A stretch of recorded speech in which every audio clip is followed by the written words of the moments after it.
বলিউড অভিনেতা সালমান খানের জীবনহানির শঙ্কা যেন বেড়েই চলেছে।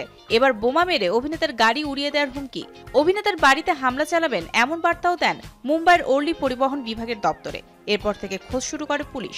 24 ঘন্টার আগে সে ব্যক্তিকে আটক করল তারা। 14 এপ্রিল সকাল 6:30 নাগাদ গুজরাটের বড়োদরা থেকে 26 বছরের যুবক হুমকি বার্তা পাঠান। সেখান থেকে তাকে আটক করা হয়। নাম মায়াঙ্ক পান্ডে। বেশ কিছু ব্যাপারে জিজ্ঞাসাবাদ করা হয় তাকে। এছাড়াও ওই যুবকের নামে এফআইআর নথিভুক্ত করা হয়েছে।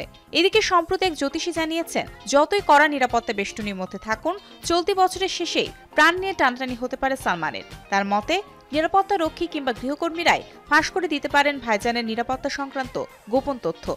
তাহলে কি জ্যোতিষীর ভবিষ্যৎবাণী সত্যি হতে চলেছে?